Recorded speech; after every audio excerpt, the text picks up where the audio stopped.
22 აგვისტოს ბორჯომის წმინდა ნიკოლოზის სახელობის ტაძარში თეოლოგ აკაკი მინდიაშვილის ლექცია გაიმართა.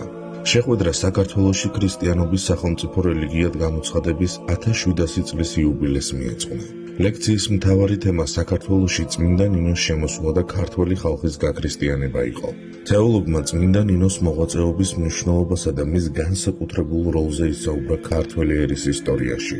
აკაკი მინდიაშვილი ასევე შეეხო საქართველოს ეკლესიის ისტორიაში არსებულ რთულ პერიოდებს, მათ შორის მე-19 საუკუნის მოვლენებს, როდესაც ქვეყანაში ეკლესიური ცხოვრება მძიმე გამოწვევების წინაშე აღმოჩნდა და არაერთი ტაძარი დაცარიელდა.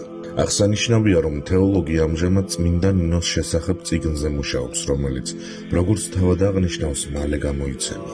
ლექცია მსმენელებისთვის საინტერესო და შემეცნებითი აღმოჩნდა და კიდევ ერთხელ წარმოაჩინა ქრისტიანობისა და წმინდა ნინოს მოღვაწეობის უდიდესი მნიშვნელობა საქართველოს ისტორიასა და სულიერ ცხოვრებაში.